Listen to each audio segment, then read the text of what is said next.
And the other thing too is, and we haven't talked about this, school buses and school bus and children's accidents and the stop signs that are on the bus. And what do you do when you come up behind a school bus? If the lights are yellow, treat it just like a traffic signal. Time to slow down, get ready to stop because the red lights are about to go.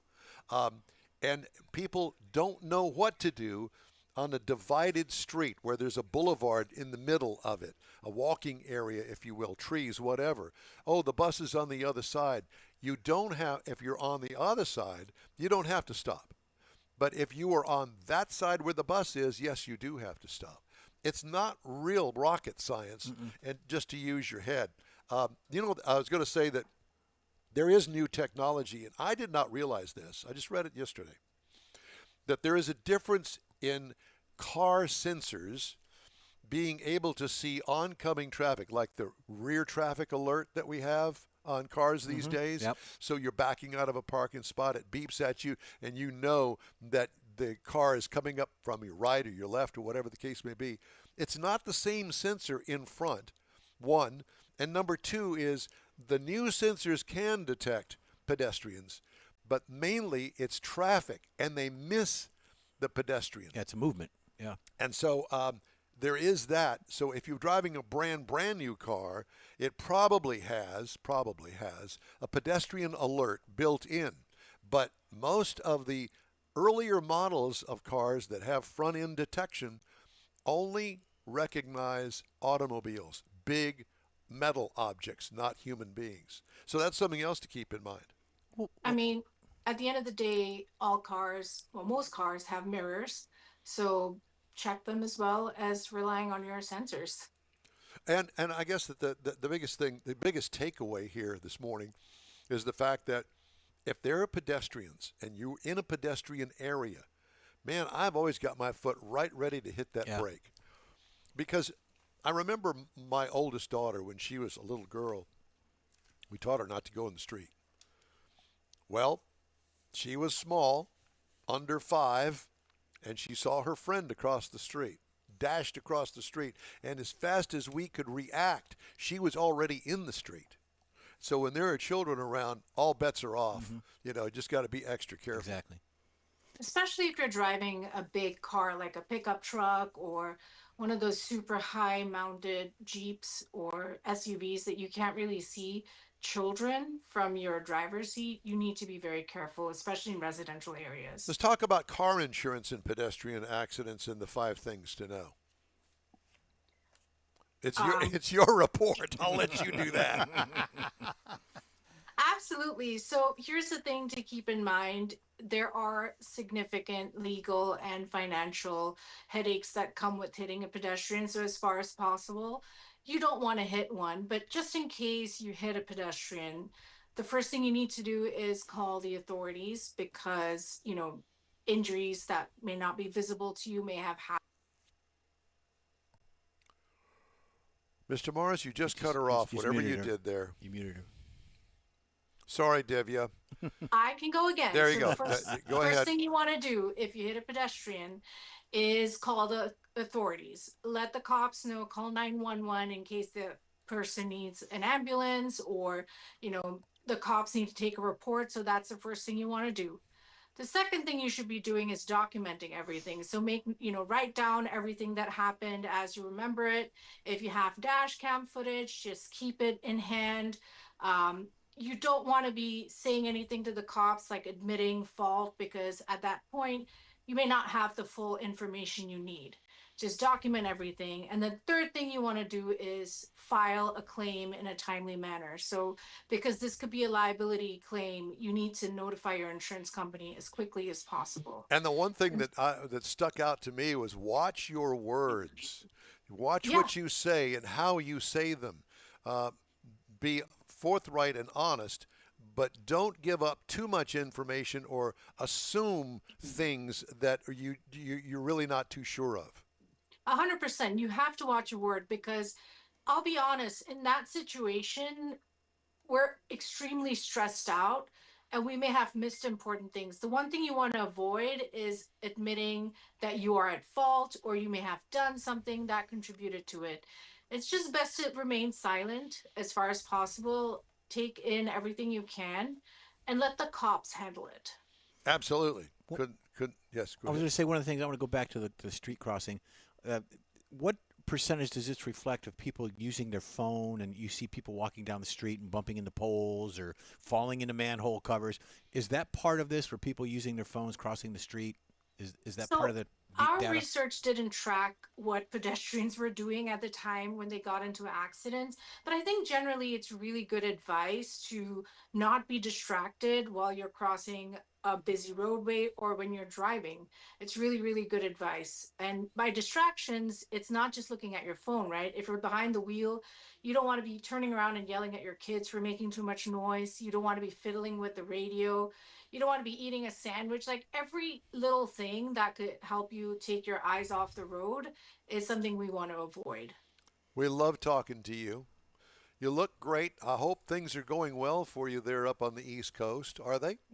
They are amazing. Thank you so much. And thank you for the compliment. Yes. We are headed out today shortly to have an amazing feast. So Oh, I guess I'll have to take some pictures and send it to you Please, guys. yeah, please Feasts do. are fun. And if you're going to be a pedestrian, be on the outlook. there you go. Yeah. All right. All right. Divya, thank you so Thanks. much. Divya Thanks so much Sangam, for having me, yep, guys. you bet. Bye-bye. Lending Tree and pedestrian deaths today we talk about. Great way to start off the show. Yeah, I like talking about death. I had a near-death experience this morning when I left the purple ditty bag here at Hey, home. hey, you can't say that. Left ditty- the bag at There home you that go. had all the stuff in it. A ditty bag. Do you know what a ditty bag is? It's the one you left. That's that. That's for sure. We know that. Just ahead. God help us all. Jeff's Car Culture, 6 dream cars owners regret buying. Can't yeah. wait for that. And Mars has riding the rails in Texas. I guess the real story there is how you get to the rail. Hobo Mike. All that and more coming up right after this break here on the In Wheel Time Car Talk Show. The Tex-Mex dining experience is defined by Lupi Tortilla, your destination for Texas's best beef fajitas and frozen margaritas. Since 1983, Lupi Tortilla has served authentic and time-tested recipes made with the freshest ingredients. Atmosphere is part of the award-winning experience at Lupi Tortilla, all developed in a little house near Highway 6 and I-10 in West Houston. Visit any of the Lupi Tortillas and you'll see the same attention to detail in each and every location. Start your Lupi experience with queso flammeado and guacamole, along with a classic frozen margarita. Dine on famous Lupi beef and chicken fajitas, or pepper shrimp brochette, or a fish or vegetarian entree, and finish with a scrumptious flan for dessert. Find Lupi Tortilla in Houston, College Station, Beaumont, Austin, San Antonio, and Dallas-Fort Worth. There's a Texas location near you. The recipes are authentic and time-tested. The ingredients always fresh. Lupi Tortilla, he's pretty good. Apple or Android, In Wheel Time podcast can be found everywhere, on the stream and through downloads. Whether you're on the road or at home and jonesing for a different kind of car talk show, give In Wheel Time a try. Honest new car reviews, fun, informative interviews with real car people, weekly automotive news, features like Jeff's Car Culture and Mike's Driving Destinations, all on In Wheel Time. Check us out on SiriusXM Podcasts, iHeartRadio, or while you're shopping on Amazon, through Amazon Music. InWheelTime.com has a list, and we know you love lists. Hey, In Will Time invites you to join us 10 to noon Central Time every Saturday for our live show, if you can hear us, about all things automotive. And we thank you for being with us today. Thought he was gonna throw some water on me. or something. Shut up, Don. Trying to slow you down there a little bit. Time now for Jeff's Car Culture, 6 dream cars owners regret buying. There you go. So, dream cars. We've all fallen for that dream car at some point. The glossy ad, the jaw-dropping design, promises of speed and status. But sometimes, once you've been handed the keys, reality hits hard. Breakdowns, repairs, endless bills turn these beauties into burdens. So here we go. First one is a Mercedes-Benz CLS shooting brake. Oh, God, that's ugly. It seemed cool and adventurous, but if you own who? one, you quickly realize that it really meant endless repairs and repair bills. Air suspension failures, expensive parts, tech that didn't work more than it did. Bad and roof all line. combined in the wagon as a money pit. But you know what? I'd drive that. I would Oh, drive How that. far? it's so How far ugly. is the question? Well, at least to the mechanical shop. There you go. And the next one we have is a Fisker Karma. Who hadn't heard of one of them? It's an eco-friendly vehicle. Promises kept? No, not really. People who bought it thought they were helping the earth. The However, smile of the Joker on the front there end. you go. The car had battery failures, electrical issues, recalls upon recalls. I thought it was a Ford at first. Turns out owners weren't just saving the earth, but they also saved mechanics' businesses. So people got rich off of that car, and it wasn't the owner. The next one we have, Michael, is an Alfa Romero 4C. It's a lightweight, exotic looks, Italian passion. What could go wrong? Well, you see it's in the shop already. A lot. Owners first discovered the brutal ride, cheap-feeling interior, never-ending reliability quirks. It was like dating a gorgeous supermodel who shows up late, complains constantly, and eats all your money. So there you go. And eats onion rings. There you go. Onion rings, okay. Next one, Mike, is a Tesla Roadster. It's the first generation, not the second. This was Tesla's first attempt at revolutionizing cars. While it broke ground, it also broke down. Based on a Lotus Elise, it had charging issues, poor build quality, and repairs that took months to get it running. It's not a bad look. I've never seen one before. It's the first gen. I did not know that. I haven't seen one on the road either, but that is a good-looking car. There's a reason for that. Well, you put an LS in it. That's what you need. There you go. Okay, Michael. The BMW i8. The i8 looked like a spaceship and promised hybrid supercar thrills, but it wasn't that fast. It wasn't that efficient either. Was it unpainted on the nose? Or? No, I think it's just shadows. reflection. Oh, just okay. reflection. It wasn't efficient. It wasn't even practical. Owners loved showing it off until the repair costs came in, and it was worth more than their mortgage in some cases. Was that a BMW? Yeah, BMW i8. You know Turns what out BMW stands for, don't you? well, it's a British Motor Works. Break my wallet is what Okay. it stands for. Turns out that the i8 was more flash than substance, but it's a good-looking car. It really is. Mike, and the last one we got here is a Lotus Esprit. Made famous by James Bond, this car was cool, but owners quickly discovered the British electronics were questionable, build quality was poor, and repair costs worthy of a secret agent's budget. It looked pretty cool, but having one meant becoming very close with friends of your mechanic. So there you go. Pretty much. And then we got a bonus shot, I believe. Here's Look a at bonus that. shot. That car is gorgeous. Look at Oh, that, my David. God. And, Shoo-hoo. and Jeff spent all day finding that location so he could take a picture of his car. You Absolutely. betcha. That's out in front of your new place. yeah. That's the county jail Oh, out in boy. Fort Bend Well, there you County. go. Well, there you go. My new place. Perfect. Hey, I did want to mention to everybody that if our background looks a little bit different today, it looks like we're at a remote. Well, we are kind of. We're at the HEMI Hideout Coo-hoo. in the cool back room here, as you can tell by our background. And we're in the midst of doing something new and different on the show that hopefully we will debut in another couple of weeks. We're working on it, but in the meantime, we're out here. John Hovis and Shelley Gates have been very generous and allowed us to come out here. There's nothing going on here today. No. So we've kind of stashed away back here in the back closet. And it's a big back closet, too, by the way. Yeah. Full. So we're very gracious and thankful that we've got John Hovis to depend on to help us continue to do the show. Why we do the show, we're still trying to figure that out after all Because these it's so years. much fun. Yeah, Well, we and should. the stress level isn't high at all. No. We should thank Massey Harris, the Better Built Farm Equipment Company behind us here. We should thank them. Massey Harris, Yeah. Better Built Farm Equipment. Yeah. I just thanked them. Thank you. Well, at any rate, so thank them for us, from us.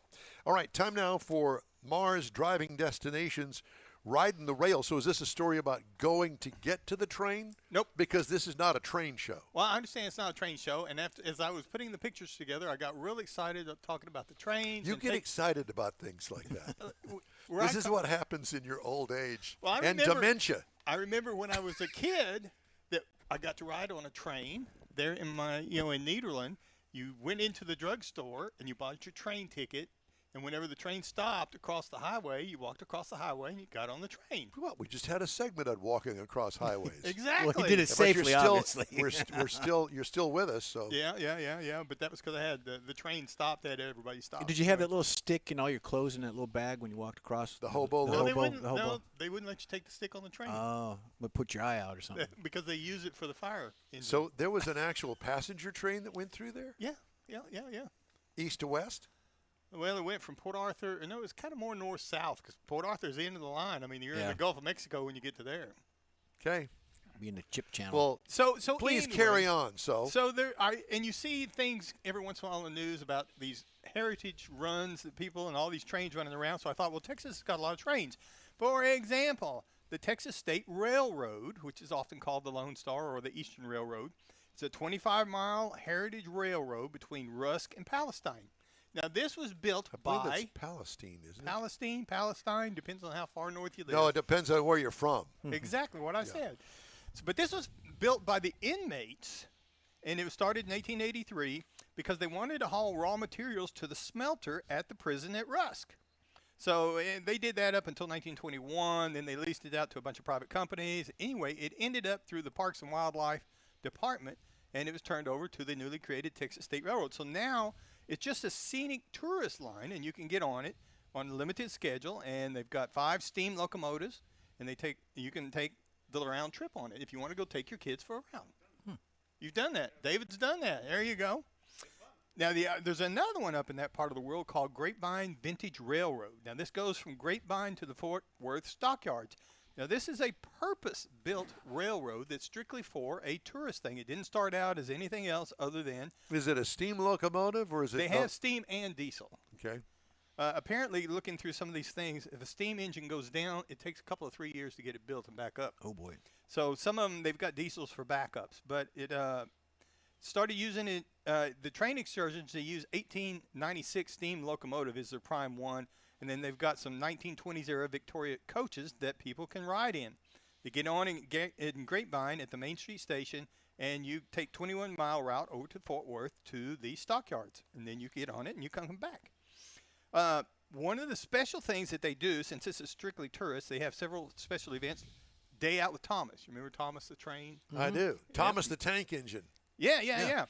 So it's a 25 to 30-minute trip, and one weekend a year, they rebuild the Thomas the Tank Engine. It kind of comes to Grapevine, and it goes back and forth on this short train, over and back. So the train looks like Thomas. Yeah. Just one weekend a year. So the kids can get there. You can take pictures. They have a lot of activities on both ends, magic shows, live performance, storytelling, all kinds of things for the kids for Thomas the Train. Now, for your older people, they also have Kiss Me, I'm Irish Express. Now, this is another round that's offered one Saturday in March. You got to be 21 and over to ride the Kiss Me, I'm Irish. You get 2 free glasses of beer and an Irish-style desserts on this train. Is the beer used as a chaser for something else? The dessert. I'm not talking. So they also have a jazz wine train for people that are more into wine and jazz, or if you need to act like you're that way to make your wife happy. Then this happens in mid-March. Again, you got to be 21 or older. Why would you say that? Do you have some experience in that regard? I've been married long enough to know that you got to once in a while. Give her some wine once in a while. Yes. Like a lot. If you're lucky. Often. If you're lucky, you can get away with a lot. I ain't saying anything. 21 and older, they have live jazz music in each coach. You get meals, wine tastings, and all kinds of things going on. Then you have around the holidays, Thanksgiving, they have Witch's Brew Train, again, 21. Halloween-themed food and entertainment. You got 2 free glasses of craft beer, a souvenir stein. Costumes are highly encouraged, as well as pants, but they're not required. Now, and then they also have several trick-or-treat trains for the kids. That's entertainment for the I whole like family. the pants-free Yeah. train. Exactly. Austin Steam Train Association, that's a train that runs up through the hill country. Makes different stops. It uses a 1912 steam engine to pull it. Amtrak, Texas Eagle. This is more modern. You can go from Chicago to San Antonio to Los Angeles by train. Don't ever do that. No, because it stops in Oh, Dallas. my God. What does it take you, 5 days to get there? When I was a kid, we took vacation to California. We took a train out of Detroit, went to northern went the southern route to L.A., and then a week later we went up to San Francisco and took a train back from San Francisco to Detroit. And you had a good time on that? Well, I was a little kid, so yeah, you have a good time. You got running room through to the train play. cars and all that. Yeah, I was probably 9 years old. I like those when you're parked in some train yard for 5 hours at a time, just sitting there waiting for the next diesel to come along and hook up. No, it was nothing like that. No, these are a little more timely than that. They have to be. But the other one I wanted to mention just real quick, Amtrak runs across Texas. You can go from New Orleans to Houston, El Paso. And if you've ever been out Interstate 10 and way off in the distance you see a train out in the middle of nowhere, that's this train. And if you want to see a different part of Texas, that'd be a way to go. There's more. Just look up trains in Texas if you're looking for a train to ride. Thank you so much. In Real Time Car Talk continues after this quick break. You own a car you love. Well, why not let Gulf Coast Auto Shield protect it? Houstonian John Gray invites you to his state-of-the-art facility to introduce you to his specialist team of auto enthusiasts. We promise you'll be impressed.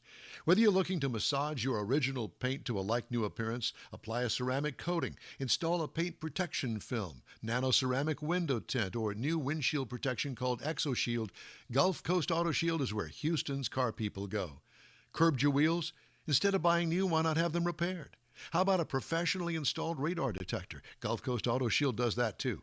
Get a peek inside the shop and look at the services offered by getting online and heading to gcautoshield.com. Better yet, stop by their facility at 11275 South Sam Houston Tollway, just south of the Southwest Freeway, and get a personal tour.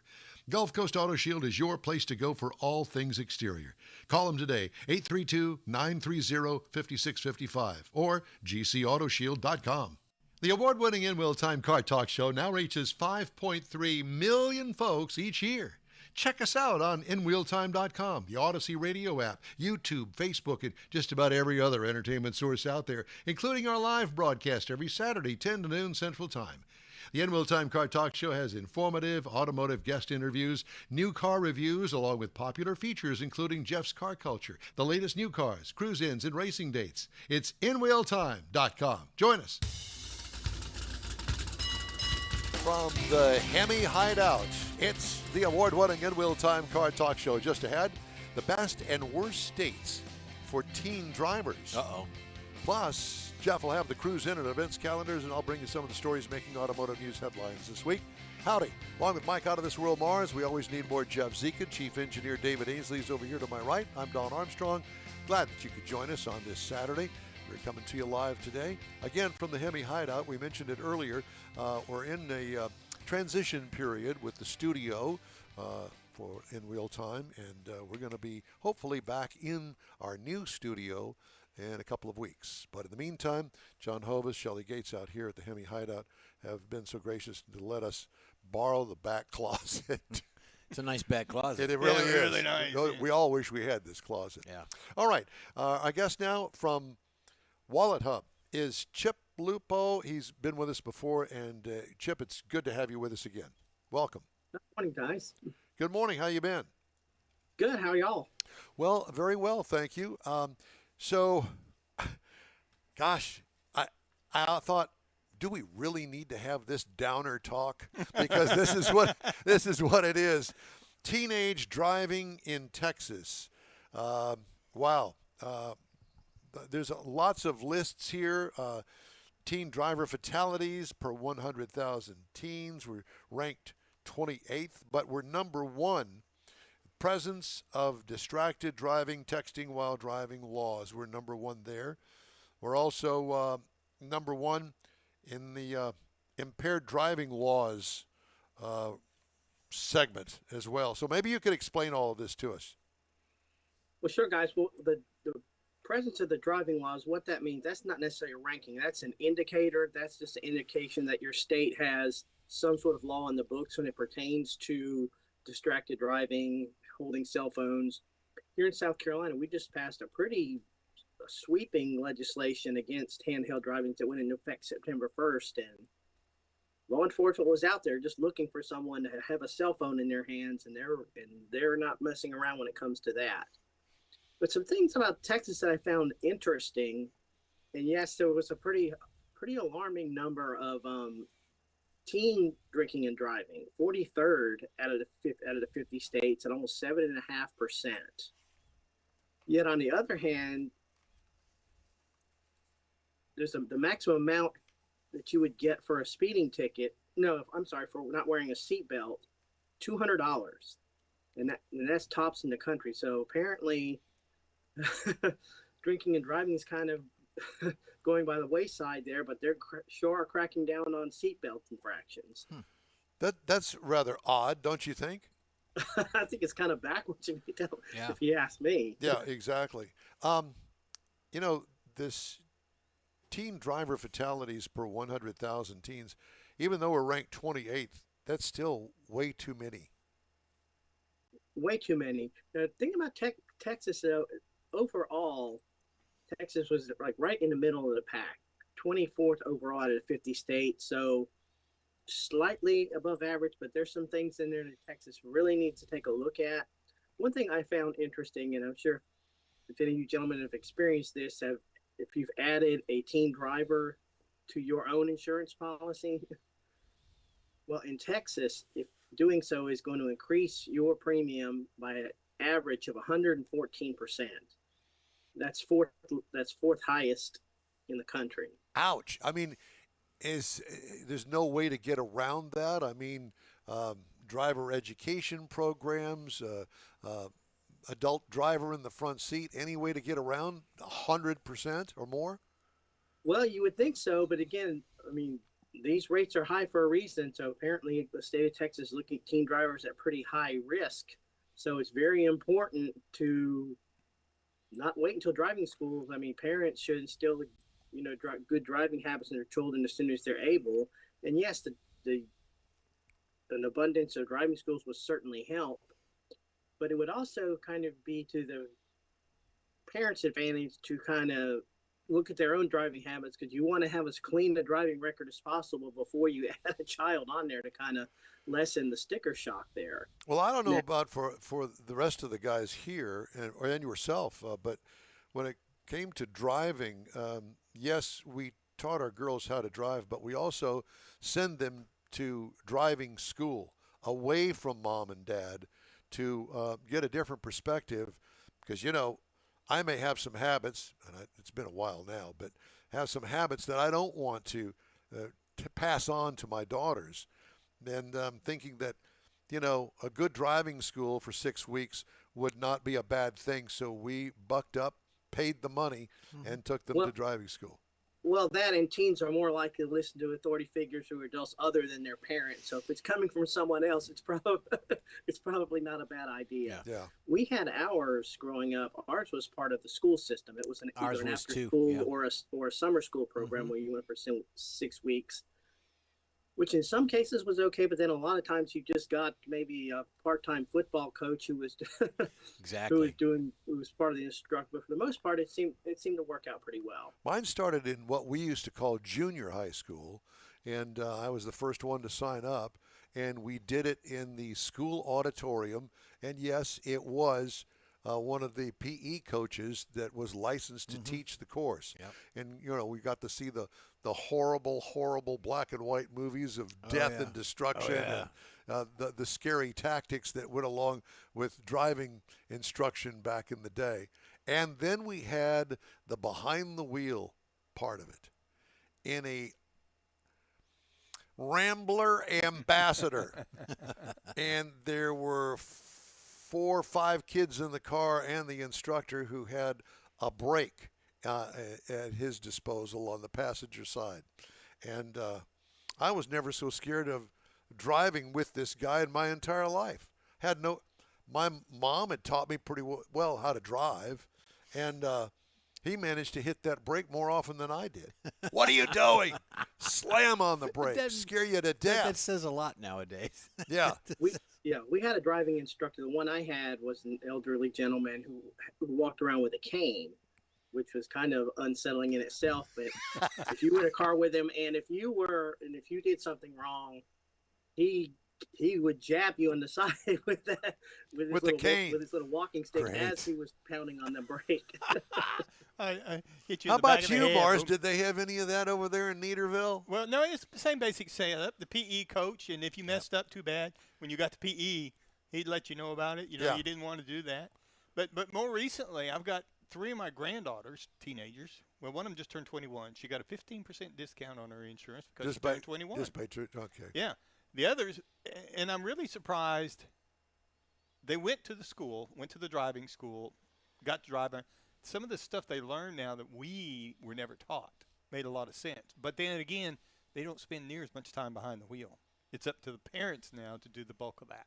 Yeah. Well, and they say nowadays a lot of folks are using the Uber in certain cities. So the big, like the New Yorks and the Chicagos and things, they're using in L.A. they're using the Ubers instead of having down a here, own car. we actually have Uber now. Yeah.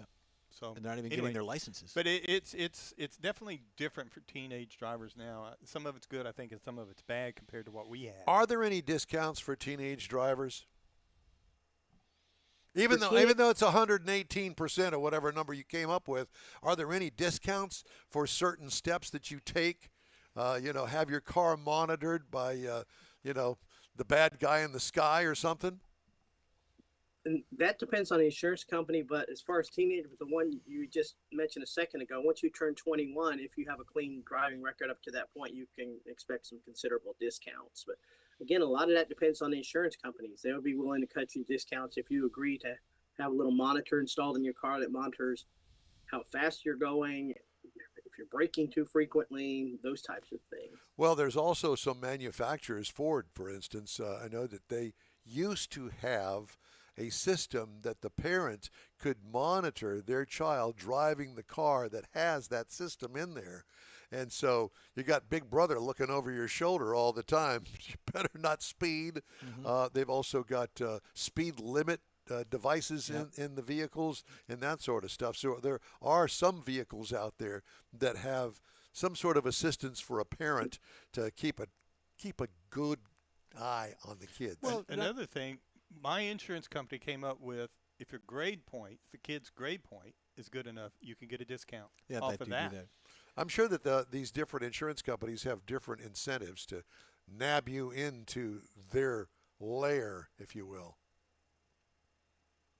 Yeah, once they kind of get you and get you going, then you're there. Because it gets very difficult to change. I mean, not necessarily to say I want to drop you and go to another one. Go find somebody that's going to pick up that 18-year-old and that 19-year-old. Well, there's that. Well, the 16-year-old. And the 16-year-old is worse. Yeah. So what's your suggestion, Chip? What do we do? Well, again, it starts with as parents, it's a good idea to have a clean driving record before you add your teen. Now, again, this is before probably before they ever set foot behind the car. Now, what's going to happen if your teen gets into an accident or gets a traffic violation or something really catastrophic, like a DUI? How much do you think the rates are going to go up then? So it's important, I think, for parents to have clean driving records on going in. And again, insurance companies are all different, so shop around, and they're willing to cut deals with you to get your business, as you were saying before. So the way I'm seeing this is that when you're young, you get higher rates for insurance. As you get older and you mature, your rates kind of level out, go down in some respects if you're a good driver. And then when you hit that certain age of I knew 60, you were going to go there. 65, 70, the rates go back up. So I'm not accusing you. Present company may be included. I don't know. But isn't that the fake? The fact where they up and then they level and they go up again with older drivers? Because there's a lot of folks that shouldn't be driving. We found that to be the case. So if you look at it, it's a relatively short window you have to enjoy decent insurance rates, basically from the time for maybe you're 25 until your late 50s. After that, outside of that, your insurance rates are going to go up. Yeah. Well, here's a thought to go back to the teenage thing. If you are a bad driver, if you got lots of tickets and you're at a high rate, is it possible to get your parents, the kid's grandparents, to get that child on their insurance when we assume that they have a better driving record than you do as a parent? Interesting. Yeah. I've got two of my granddaughters are on our insurance policy, but they live in our house. That's part of the criteria. They have to live in your house with you. The third granddaughter still lives with her mother, so she can't be on my insurance, but she is on her mother's insurance. Mm-hmm. So it can be done. If they're in your residence or if you're their legal guardians. Now, I've seen a number of cases where grandparents have adopted their grandchildren for whatever reasons. And yeah, so I mean, if your child is off in college, if your grandchild's off in college, but that you're still their legal guardian, yeah, then you can, you can do. Interesting. Where there's a will, there's a way. Yeah. Kind of, sort of. Uh-huh. Well, Chip, Wallet Hub. What is Wallet Hub? Wallet Hub is a personal finance website primarily. We offer a number of tools to help folks make sound financial decisions. We have budgeting apps, and we have credit card recommendations and all sorts of guides for what types of credit cards to look at. We offer free credit scores, credit reports. You can sign up for an account, and you can view your credit scores regularly. They're updated regularly. And to shoot down the myth here that just by reviewing your credit score does not affect your score. You can review your credit score 100 times a day if you want. It's not going to affect your credit score. What does affect your credit score? Well, the biggest thing that affects your credit score is your payment history. Right. So if you're continually late on payments, if you're using too much of your credit limit, that's going to affect your credit score. So it's always a good idea, always pay at least the minimum amount. Of course, you want to strive for more because you don't want to be using up too much of your credit. If you use too much of your credit limit, lenders are going to look at that as a sign if maybe you're not managing your credit responsibly. And that's going to affect how your ability to obtain credit in the future. And the one thing that I go to is buying a new car. Yeah. It'll definitely affect that.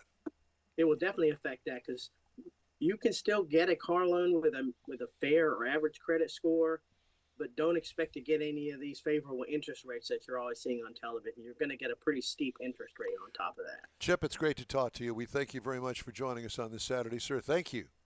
My pleasure. Yeah, really appreciate All right, it. we'll talk to you. Appreciate it. We'll hope to talk to you again soon. Chip Lupo, We look forward to it. Wallet Hub. Yep. Hey, coming up, Jeff has the Cruise In and events calendars, and I got the stories making automotive news headlines this week. It's all just ahead, coming to you live this weekend from the HEMI Hideout in Brookshire, Texas. Stay with us. The award-winning End-Wheel Time Car Talk Show continues after this quick break. Well, we hoped that it was going to do that, but David's not here to turn up the music, and I don't know what he's got going on over there. Well, but, you can sing. You know the words. Let's just let it roll. No. Switch back to us, and we'll get back to that in just a minute. Why don't we just go ahead and do the next segment, shall we? And when he comes back from wherever he's gone off to. He went to buy a Ding, Hemi. ding, ding, ding, ding. Okay, so let's try the Cruise In and Okay. events calendars. Jeffrey has that. Are we sponsored or anything? No. Oh, okay, good deal. Well, we got Legends Cars and Coffee. This is for next Saturday at Adam Teddison's Custom Car Wash and Detail. It's in Aransas Pass near you, Michael. Actually, south of you. Yeah, just about 20,000 miles. Just down the coast. It's down the coast away. Anyways, it's going to go on there. It's from 8:30 to 11:30. Participants can expect appearances from Joker's Oceanside Cleaning Service, Lucky BB Coffee, and Shoe VIP Nails and Spa. So they're going to be out there participate in that. Down in Aransas Pass. Not far from Mike. Texas Gator Fest Car Show 2025. It's near Fort Anahuac Park in Anahuac, Texas, Michael. Check that out. Gator Fest Car Show. It's next Saturday starts at 9 a.m. Participants will receive a swag bag, T-shirt, and Gator Head trophies. All right. Gator Head trophies. Gator Head trophies are going to be awarded. Remember those you used to buy those at the Stuckies, and they were all in formaldehyde and hard as a rock. But I they actually were have baby gators. I got a baby Gator head that's opened up, and I got my business cards in there. Oh, yeah? Yeah, it's very cool. Fiesta 57, Bob Bauer Civic Do Center. you really have that? I do. I'll show you next time you come over. Oh my God! Yeah. Bob Bauer Civic Center, Port Arthur. Same thing down there. They got stuff for the kids. They got raffles, prizes. That one's a all little good stuff. closer. Yeah, that one's a little closer. Colorado Country Fair in the Rodeo Car Show. That's in Columbus, Texas. That's next Saturday. Go out and enjoy that. And then you got Cars Coffee hosted by Fearless Performance next Sunday. That's in Huntsville, Texas. So you go to the car show, and then you can go visit the prison museum, all that See your stuff up in uncles? Huntsville. See my uncles. Or I could go see my cohorts on the In-Wheel Time Car Talk There Show you at the go. penitentiary. That'd be the women's Coming prison. up, we're going to have this week's news headlines right after this quick break. The Tex-Mex dining experience is defined by Lupi Tortilla, your destination for Texas's best beef fajitas and frozen margaritas. Since 1983, Lupi Tortilla has served authentic and time-tested recipes made with the freshest ingredients. Atmosphere is part of the award-winning experience at Lupi Tortilla, all developed in a little house near Highway 6 and I-10 in West Houston. Visit any of the Lupi Tortillas and you'll see the same attention to detail in each and every location. Start your Lupi experience with queso flammeado and guacamole, along with a classic frozen margarita. Dine on famous Lupi beef and chicken fajitas, or pepper shrimp brochette, or a fish or vegetarian entree, and finish with a scrumptious flan for dessert. Find Lupi Tortilla in Houston, College Station, Beaumont, Austin, San Antonio, and Dallas-Fort Worth. There's a Texas location near you. The recipes are authentic and time-tested. The ingredients always fresh. Lupi Tortilla, he's pretty good. Apple or Android, In Wheel Time podcast can be found everywhere, on the stream and through downloads. Whether you're on the road or at home and jonesing for a different kind of car talk show, give In Wheel Time a try. Honest new car reviews, fun, informative interviews with real car people, weekly automotive news, features like Jeff's Car Culture and Mike's Driving Destinations, all on In Wheel Time. Check us out on SiriusXM Podcasts, iHeartRadio, or while you're shopping on Amazon through Amazon Music. InWheelTime.com has a list, and we know you love lists.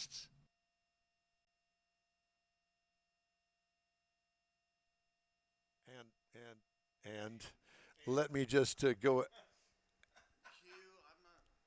Well, I did. He gave you the finger. You just didn't catch it. No, that's the Fickle Finger of Fate Award. Oh, you remember that? Yeah.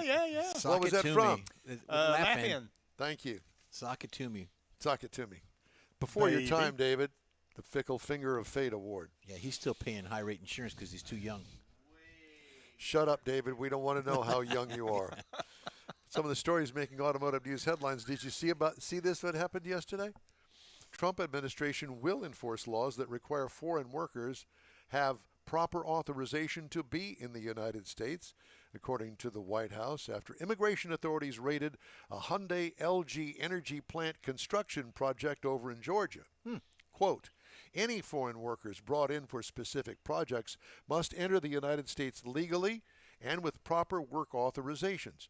It's always been that way before all of this big mess happened at the border.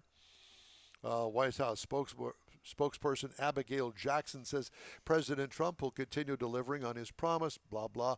The operation was the largest single site enforcement in the history of Homeland Security across the United States, according to Stephen Schrank, the Homeland Security Investigations Chief for Georgia and Alabama, who spoke at a press conference. Schrank confirmed 475 workers were arrested, most of them Korean nationals, following a multi-month probe. It was carried out with collaboration across several agencies, including U.S. Immigration and Customs Enforcement, FBI, DEA, CBP, IRS, U.S. Marshals, and Georgia State Patrol. Oh, my God. I'm amazed. about The Boy Scouts. Army was there. The Army. No Boy Scouts or anything? How in the world do you get 400 I don't people in the country at one time? I don't know, because they have to have a green card to work. I believe it's the green card, It's isn't it? some The type of green work card. permit, It's yeah. a work permit. Yeah. Because to I come know through somebody customs. that currently has one, Right. and it's a big deal to him to keep it When you current fly, and all of that. Whatever port of entry you come into, they're going to ask you. The sweep went beyond the Hyundai LG joint venture, uncovering a web of subcontractors and subcontractors supplying labor to the site. Those detained were found to be unlawfully in the U.S. and working illegally, some having crossed the border without authorization, others entering under the visa waiver program without work rights, and others overstaying legal visas.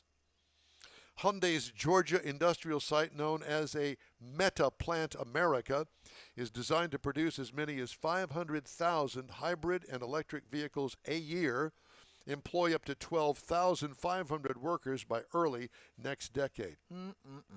Oh, my God. So did they have a train roll up there to load them all? I don't know. Because a bus wouldn't hold Or had the 475. bunches of But you know what? If somebody gets hurt or if there's a tragic death, they're going to say, well, you weren't supposed to be here anyway, so we're not going to, honor a lawsuit or something.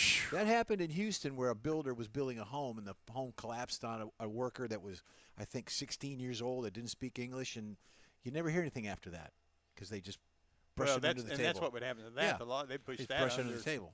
Under the table. There's a bunch of people in trouble today. I'll betcha. Yeah. Ooh-wee. The first ever Vehicle Quality and Pricing Index from the Dave Canton Group, DCG, reveals which automotive brands are delivering the strongest mix of reliability and affordability at a time when consumer budgets are under pressure. Key takeaways from the QPI. Buick, Mazda, and Toyota lead the mainstream field for overall value. Lexus and Cadillac rank highest among luxury brands. Brands with heavy reliance on full-size trucks, Ford, Chevy, GM, fall lower in the rankings due to high transaction prices. Chrysler, Jeep, and Ram occupy the bottom tier of the index. Thought that was an interesting story. In 2025, affordability pressures are reshaping demand. Buick, for example, topping the QPI with a 7% drop in average transaction price and the fewest reported problems among 100 vehicles, while also posting one of the industry's top market share gains in the first half of the year, Jeff. Toyota's strong showing reflects its enduring reputation for value, while Lexus similarly balances luxury with long-term reliability.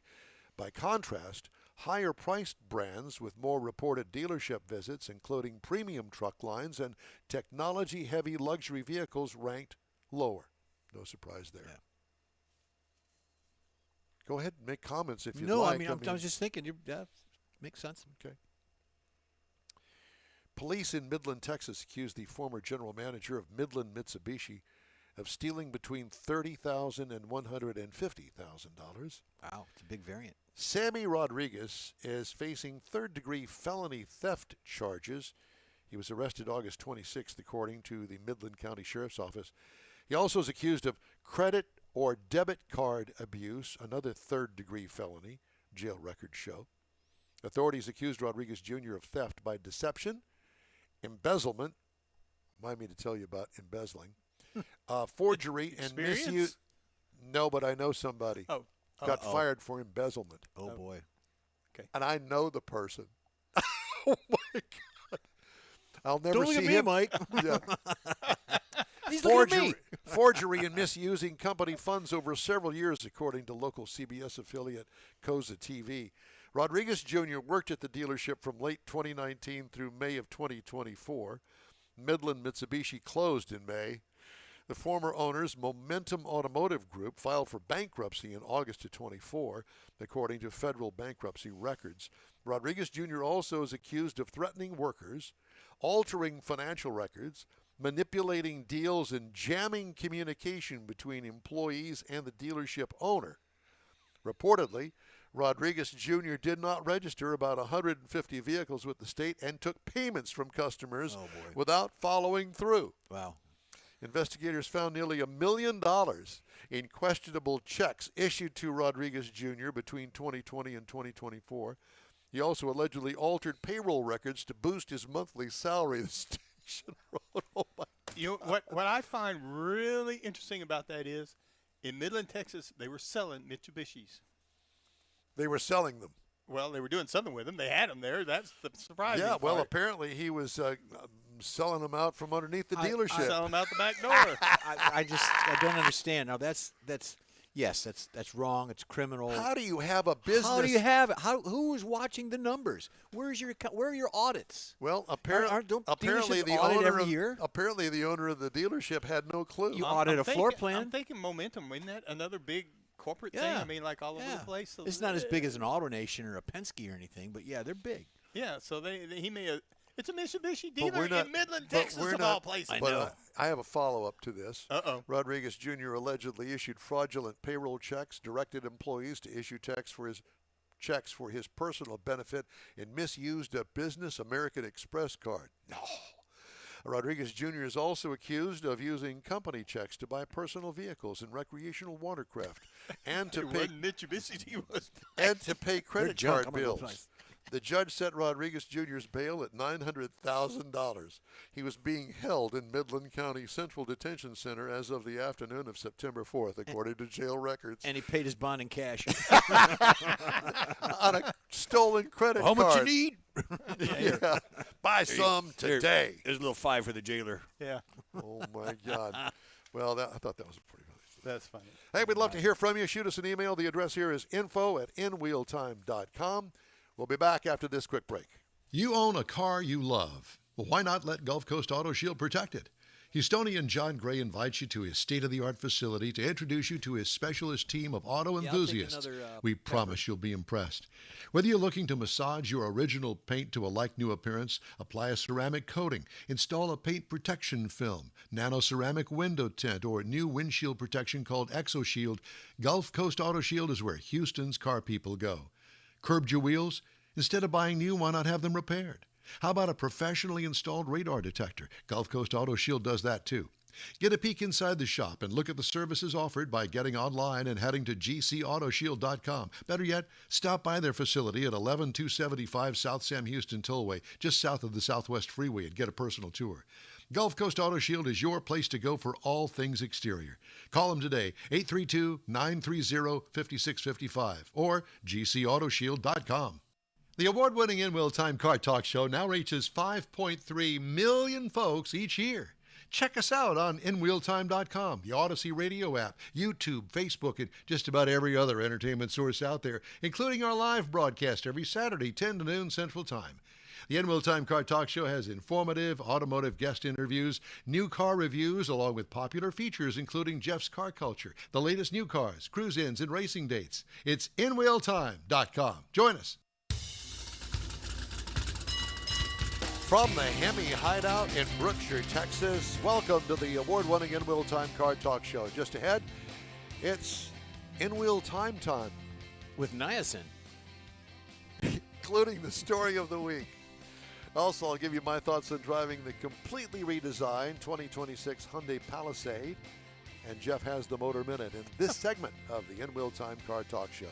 Howdy, along with Mike Vanishing Mars. in the bathroom, Mars. We need more Jeff Zeka. Chief Engineer David Ainsley's over here. There he is, There right he is. there. I'm Don Armstrong. Glad you could join us today. Thanks so much. Time now for our story of the week. Okay. Of course, Mars will come back and go, I don't know what you guys are talking I about. hope he washes his hands. Yeah, me too. I know. Well, I guess we'll find out pretty quick, huh? So, our story of the week. Wondering if it's time to take the keys away from an elderly parent? Here we go. What's everybody looking at me? General Motors has developed technology intended to help inform that Speaking of elderly parents, Mike's back. thorny decision. GM engineers and product specialists have applied for a patent on a system that helps determine whether older motorists can still drive in a safe and proficient manner. Using both vehicle and driver data, the company can calculate a driver retirement score and notify motorists of their performance. Deciding to retire from driving a vehicle can be difficult, as driving can provide a sense of freedom, the engineers wrote in the application, which the U.S. Patent and Trademark Office published August 28th. While previous methods have offered some specific measures of competence, the engineer said GM's system relies upon a more comprehensive scope of data inputs. Those include monitoring driver reaction times. Driver reaction times to what? Yeah. Is my question. Crossing streets. I don't know. Yeah. Squinting and signs of fatigue. That's from that little camera that you're looking at. Yep. It can also detect the frequency with which other motorists honk and determine whether turn signals are used appropriately and whether drivers comply with road signage. Motorists can also incorporate other considerations, such as medical conditions and whether others have filed a complaint about their driving. The system can determine whether driving improves or deteriorates over time. Once a score has been computed, the system can generate a report with recommendations for the driver. It can also notify a designated contact about the score. GM does not comment on patent filings, according to the spokesperson, and it was unclear whether the company had any firm plans for commercializing the system. But the market for such technology has grown. There were almost 52 million licensed drivers aged 65 and older in the U.S. in 2022, a 77% increase over the last 2 decades, old man. Boomers. According to the latest data the U.S. Centers for Disease Control and Prevention has posted in its 2025 roundup on older drivers. Don't point at me. Seniors are now outliving their ability to drive safely for the first time in history, according to motoring organization AAA. Well, don't buy their stuff. And they now must plan for a driving retirement in the same fashion they plan for a financial one. Drivers aged 65 and older accounted for 19% of traffic fatalities in 2023, the latest year for which complete NHTSA statistics were available. That's a half point higher than the 25 to 34-year-old demographic. Overall, experts caution it is difficult to make apples-to-apples comparisons because of the increased vulnerability among seniors and the differences in types of roads that distinct age groups tend to drive most often. David has Why a don't question. where's your headset? It's Got got it a microphone. It's got a microphone on. He's got a question, but how are we going to relay that question? Can you hear me? Smoke now? signals. Can hear you Yes, we now. can hear you now, David, if you'll speak up. So if you like to drive fast and you're as old as you are, Uh-huh. would it determine that you're driving dangerously because you like to drive fast? I think that is a possibility. Or do you put in parameters? I like to drive between 80 and 100, so Well, then he's driving his age. yeah. It's kind of like playing golf. I am driving. Everybody wants to shoot their age. You know, Yeah. you drive your age. I don't have any Speedometer comments. doesn't go that high. Yeah, there is that. I don't know if there are parameters that are built. This is strictly a report card. And I would imagine that you plug it into the car and it records all of the stuff that you're doing or not doing Sort of correctly. dovetails into the wallet hub. Sort of Exactly. yeah. Because one of my one of the granddaughters had one of those on a car. Their mom got it and put it on there, and the insurance company knew everything that this driver was doing. Well, guess what? Insurance went up. Exactly, because we now know exactly. The idea was, here, we'll give you credit for being a safe driver. Mm-hmm. But they don't tell you is that we'll also raise your bill if you're not a safe driver. Well, what are the parameters of being safe? What are their parameters versus that driver's parameters of being safe? Okay, I stopped at a stop sign, and then or they rolled it or whatever. The insurance companies probably look at it as a Detroit stop or a roll through or, you know. A Well, Detroit sure, stop. Have I've you never ever heard that. No. Never heard that? That's No. when you roll a stop sign, yeah. A If Detroit you come to a stop. stop sign and just Yeah, I slow know. down and they take it's called a Detroit stop. I never knew that. Yeah. Well, you're not from Detroit, so hey. Yeah, You know. where I come from, that's called $150. But the it's the thing I have about all this stuff is I know that some of the newer cars that we've driven, like you said, it kind of looks dry and all that stuff. Yeah. Depends on your driving position. Sometimes You're blocking it. You're blocking it, and it don't like it. Well, because if it's blocking it, that means your hands aren't in the correct position on the steering Right. wheel. There you go. According to But I've driven with you before. Never again. What? Yeah. No. He's looking at you. he when raised his says own that. insurance. No. I'm looking at you by looking through him. That's what that is. No, I'd never catch me speeding. Me Yeah. either. Not in several years, anyway. At least Well, today. this morning on the dash back to the house, I was speeding just a touch. Were you? I have to admit that. So, just saying. I just go with the flow of traffic. How about some recalls, shall we? Let's do it. Okay. Rear view camera image may not display in the Dodge Journey and the Ram ProMaster 2019 through 2021, according to NHTSA. Hyundai Santa Fe in Tucson, loss of drive power from loose engine bolts. Uh-oh. God. Loss of drive power from loose engine bolts in the Kia K4 and Sorento 2025 model year.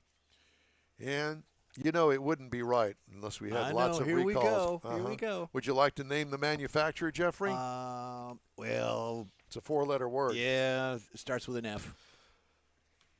Rear brake hose may rupture. Ford Edge, Lincoln MKX, 2015 through 2018. Inoperative trailer tail lights. Ford Explorer and Lincoln Aviator, 2025.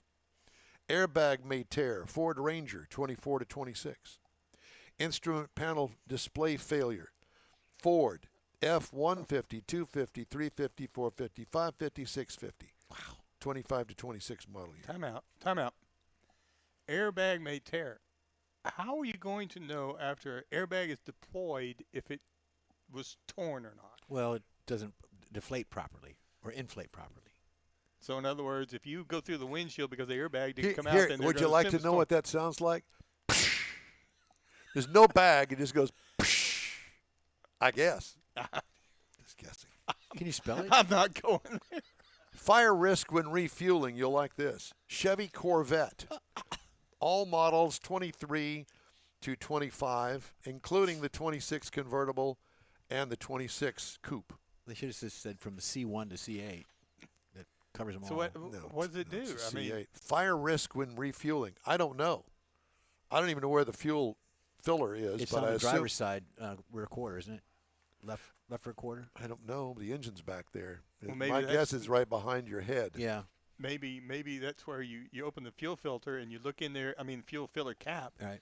And you look it down the tube. If it says Pinto on it, then you know you've got a problem there. Oh, dear God. That's a stretch. Yeah. That's a real stretch. That's all I got. Is that all you got? Yeah. Thank God there's not any beer here at the HEMI Hideout. All right. Time now for this week's Hemming Sold Car Roundup. Let me fire it up. Guess the prize. Okay. Guess how much that car sold for. And if you guess right, you'll win a round of applause. Well, sir. Yay! Hold on. Struggling. Let me know when you're ready. Let me fire it up here. You knew this was happening. Well, I did, but now I can't get it open. Huh. Well. Hold on. Oh, it's not opening. What's not opening? It's the drive with Ford on it. Mm-hmm. There it is. It's telling me it can't be opened. Okay. Well, here are the vehicles, okay? A 1979 Chevrolet Corvette. Oh. A 79 Corvette. Now, this is a C3. Mm-hmm. How much would that sell for? I'm Now, gonna I had a say- 77. The difference is this had the fastback glass, the big glass canopy in the back. I'm going to say 18. 18,000. You like that number. I do. Mars, what do you think that's No, I'm going to say 12. 12? Would you like to participate in this? Sure. Jeff Okay. Heisman says Yeah. 15. 15. 15. What would you say? 15. 15. You can't say 15. Heisman already said 15. Oh, He I can thought you say said- whatever he I wants. thought you said 12. I did, but Jeff Heisman said 15. No, You're not he's paying See, attention. if you had your headset on properly, No, you could he- hear that. The he's number's not here. 18. Oh, okay. Okay. Well, it sold for $9,500, which is too much. Yeah. Wow. Just saying. Next up, a 1971 Chevrolet El Camino, silver in color, numbers matching with a 454 in it. Ooh. Oof. So it's a big block El Camino. Pretty good looking. 21. 21. Horse hockey. I'm going to go for 65. 65. Yeah. You? 17. 17. A number is matching 454? Uh-huh. Now, I don't know the. We haven't seen a picture, so Well, I know, but I mean, well, he I don't said know. it was Why numbers can't matching. you open this? I don't know. It's not opening. It's just saying. Where is it? All right. Hold well, on, Mike.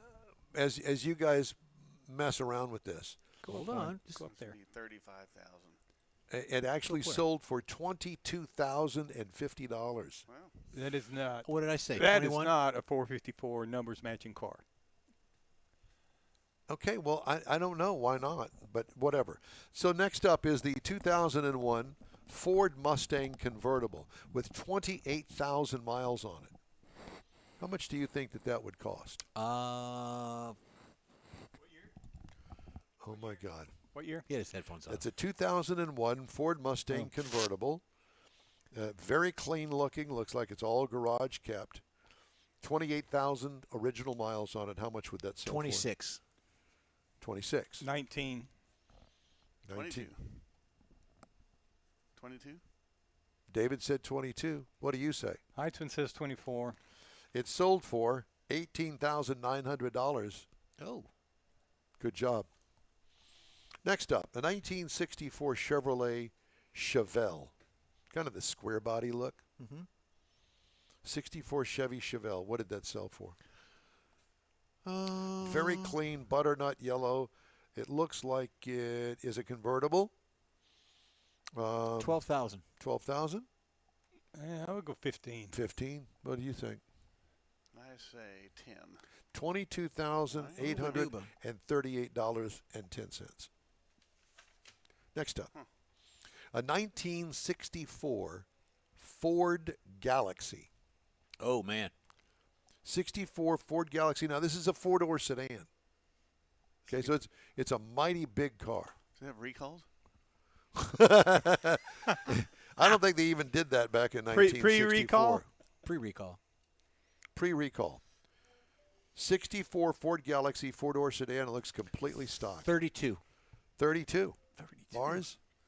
I was thinking 16. 22. 22. I got 11 from Heitzman over How here. about $6,250? I bought a bunch of them. Did you really? Yeah, well, yeah, for 32 I could. God. Next up, 1999 Plymouth Prowler. Oh. That's that throwback Yeah. thing that Talked they about made that a couple weeks that was ago. really cool. Yeah, we did. There was another one on there. It was for sale. This one's purple. They're all convertibles. Really cool car. The only problem is that it had a lot of body flex to it because it was a unibody construction and had a V6 underpowered engine in it. Had those big ugly bumpers on it that you needed to take off if you wanted it to look halfway decent. How much for the 99 Plymouth Prowler? 17. Yeah, that's probably a pretty good price, but I'm going to go 21. 7,000. 7,000. It looks like I got an 89.99 from George, but I'm not. I was That's a distracted. joke. Yeah. $22,200. Yeah. All right. Yeah, I mean, I wouldn't buy one.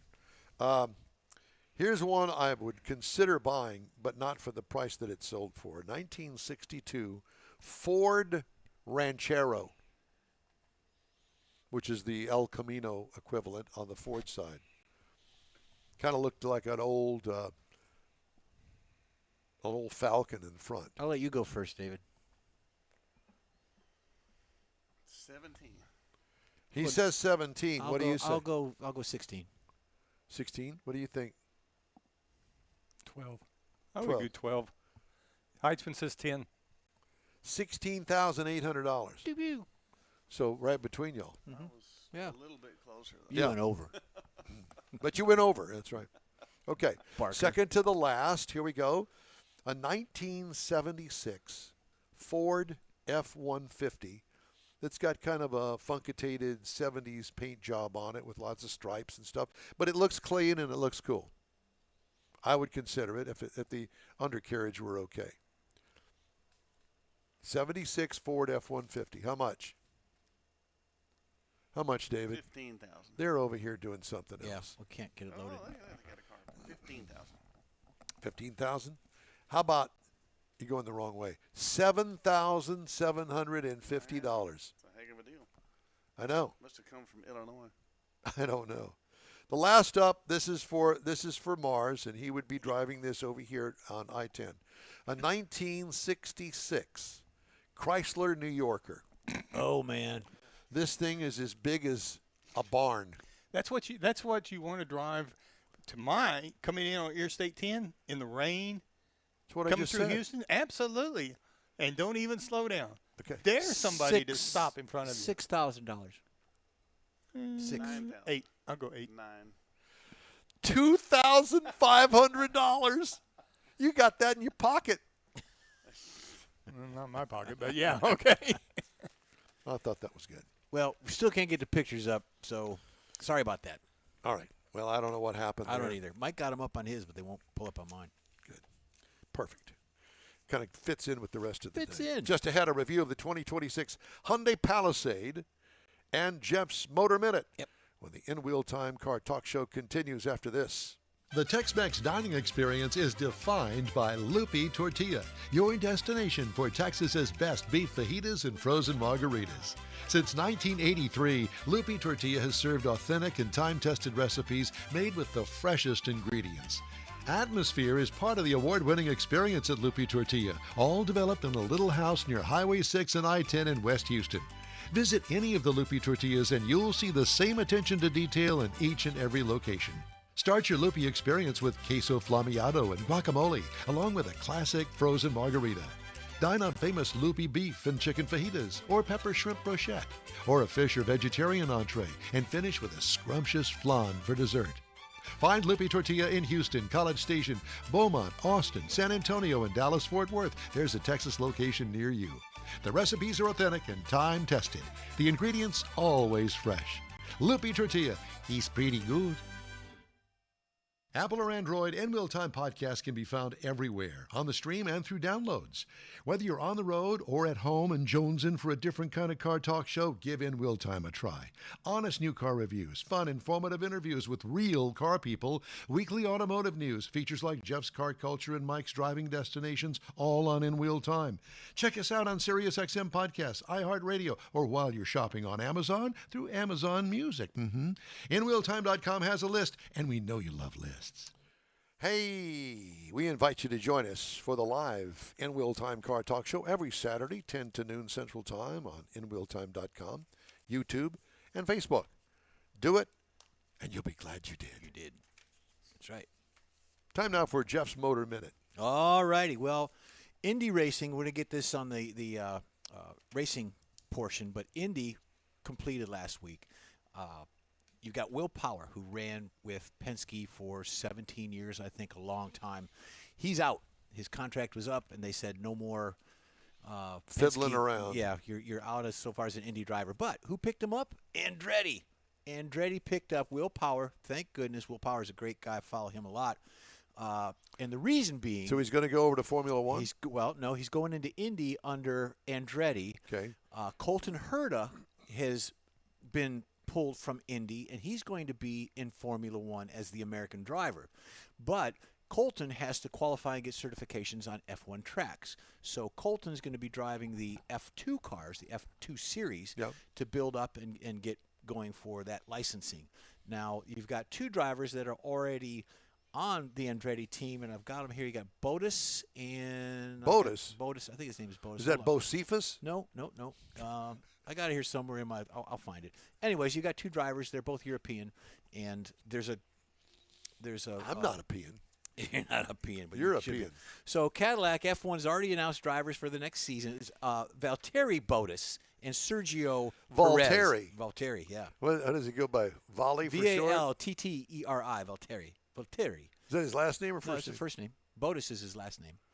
Yep, that's it. Now, 45 victories, 71 poles, giving Andretti a veteran with pedigree, which is good. Kyle Kirk and Marcus Ericsson already drive for Andretti. Cadillac F1 and Andretti are both TWG Motorsports teams run by Dan Tauris, whose motorsports operation includes Spire Motorsports in NASCAR. This guy's got more fingers in racing than a proctologist. He's got it all over the place, so it's going to be good. Than a proctologist. Anyways, follow it. So you got I guess Colton going into F1, short fingers, long fingers, Follow whatever. and you got Will Power going over to Indy on the Andretti side. So there you go. That's the racing. proctologist report for this segment of In Wheel Time. There you go. What else you need to know? And we've got another half hour of We this show certainly left. do. Time Let me now for get this my hour's medical book out. Time now for this hour's car review. I had a chance to drive the 2026 Hyundai Palisade. It's been around a while. The final assembly location is Ulsan, Korea. All right. 11 trim levels. 11. Count them. It's just too many to relay to you. Go online and find out if you're interested. I would encourage you because this is something that I think that you may be interested in. The reviewed trim level was the Calligraphy all-wheel drive. This is a standard SUV and competes against all the big boys from all of the big manufacturers. Seats including the driver up to 7.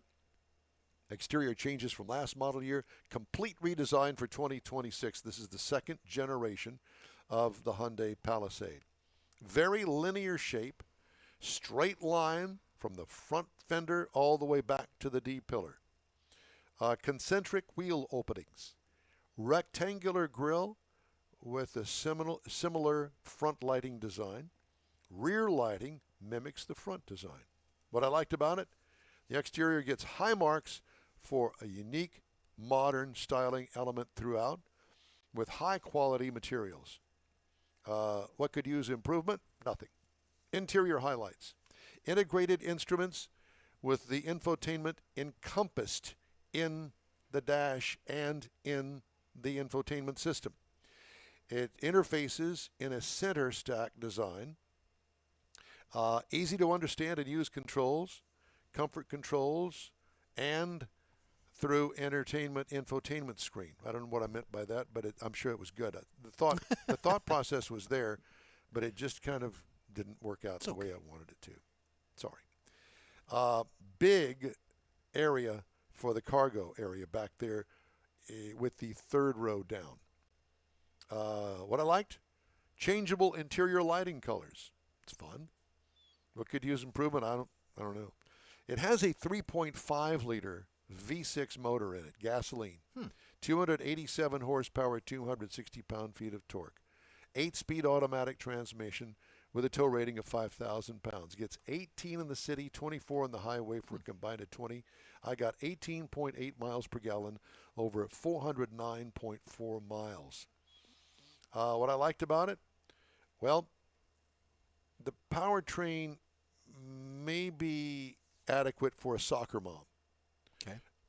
But, well, I'll tell you. What could use improvement? Yeah. It needs an optional engine with a little bit more power because the thing weighs 5,000 pounds. I was going to ask, yeah, it's because very it looks heavy. pretty big, yeah. Downshifting this thing, it's slow to recognize the fact that you're trying to go on the highway. You're at 50 miles an hour. You need to pass somebody. So there's a lag? It's not a lag. It's short on getting downshifted. Okay. It won't downshift fast enough. And then when it does, then it downshifts too far and you're back in the seat. Gotcha. There's a little issue for me. Mm-hmm. Like I said, soccer mom probably wouldn't be a problem. What I liked about it, I like the compliance. It's not your father's Oldsmobile, but boy, is this thing sweet. I just say fix the underpowered motor to react to the 8-speed automatic transmission. That's all I can say. Base price, it's not cheap. $56.55 is the base trim price. Price is tested $58.3, but you can get in one of these for $40,930. So here are the competitors in size. Chevy Suburban Premier, $78,095. Now remember, the one that I tested was $58.3. So the Chevy Suburban Premier, which is up the scale, $78,000.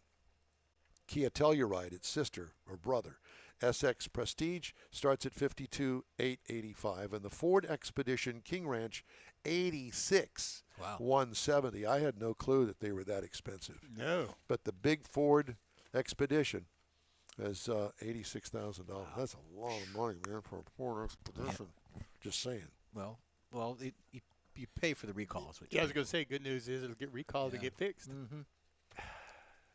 We're just throwing our 2 cents. So you buy a Ford.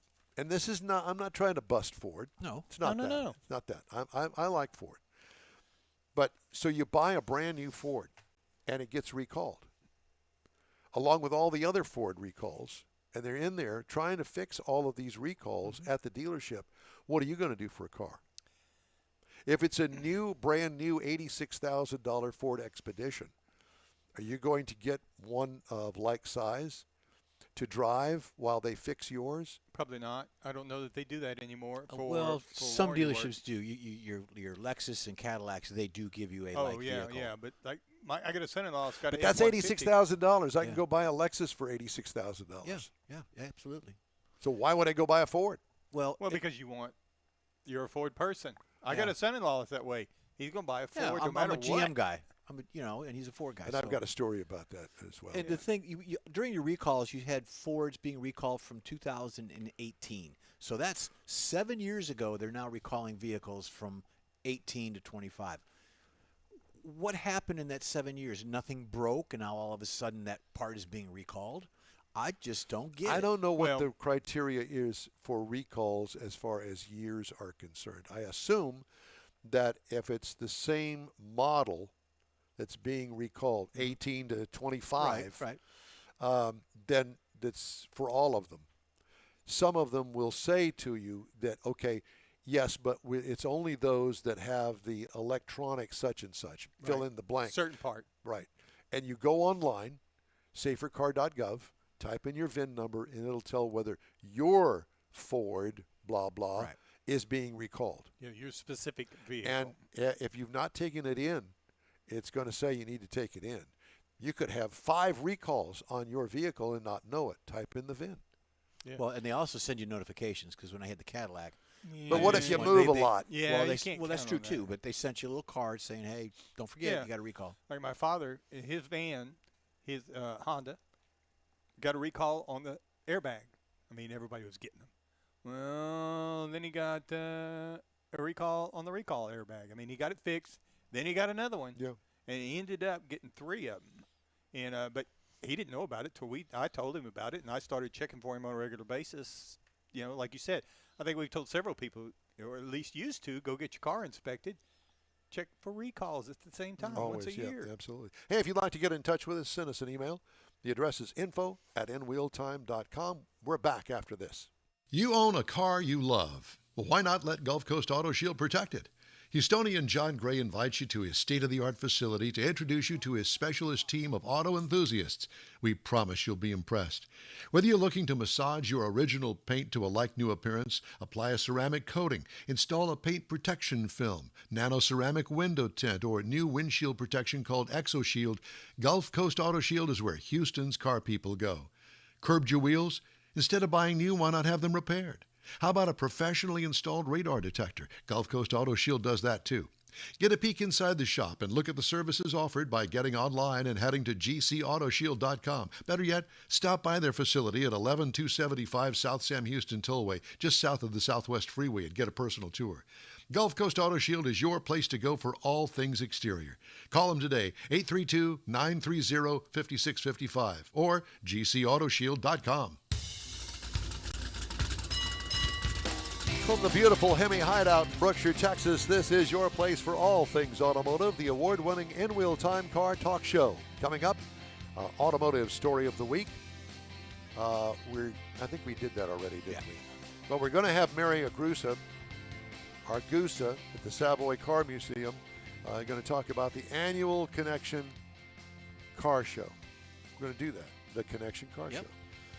That's also coming up along with the stories making automotive news headlines. Jeff has the racing calendar. Mars has This Week in Automotive History. Thanks for joining us today, again, from the HEMI. And we really appreciate John and Shelley for inviting us out while we redo our home base studio. So. You know, it's a little different of being here by yourself and in this big facility and all these beautiful machines and cars and memorabilia. And lights. Kind of spooky. Remember the first time we came out here? There were hardly any signs. You peed yourself. I remember that. I did do that, yeah. I'm still doing that today, just on a little bit more frequent basis. But at any rate, it's a beautiful facility, but it is weird to walk in and there's no lights on. No lights on. Things weird. glowing at you. Yeah, it was. But we thank them all for letting us come and be a part of the facility today. It's gorgeous. All right. Let's talk to Mary Argusa, Savoy Car Museum. Mary, good morning. Hey, good morning, guys. We're having some internet problems here. I hope I last. We've dropped out a couple times. Blake said if we do this again next year, he's just going to get me a designated line that nobody else is on. I'm using the museum's Wi-Fi. I had really good coverage walking around, but now there are so many people here. Fingers crossed that this is going to work. So tell us about this big event you got going on called The Connection. Well, let you see it a little bit. This is the third year that we've done a car show. My husband and I were out up at the front. We were chasing people away at 7 in the morning because we didn't open up till 9. And when we opened up till 9, I left out front at about quarter after 11, and there was still a lineup of people coming in. Wow. We have filled the parking lot. We now have spectators parking on the grass.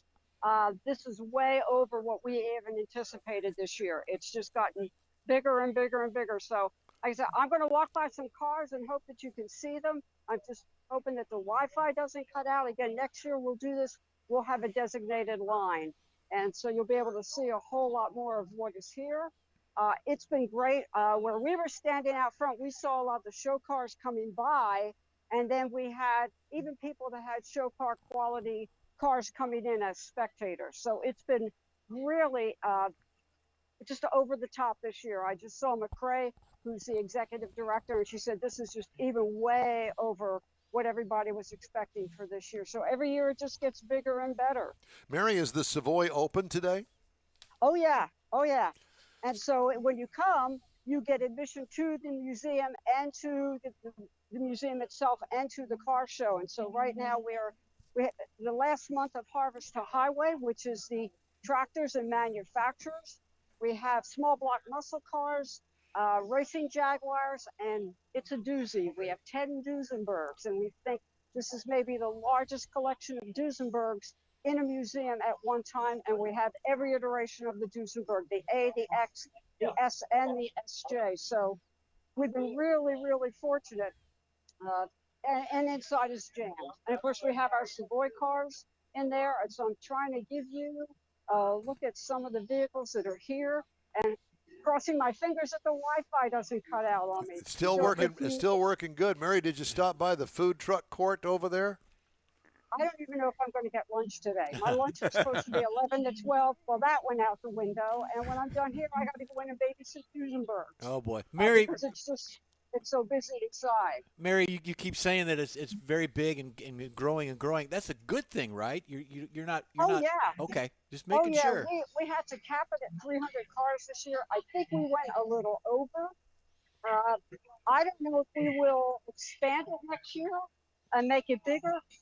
What has turned out is the visitor parking is what has gone way beyond our expectations. We had a large field that we thought was hold up and down.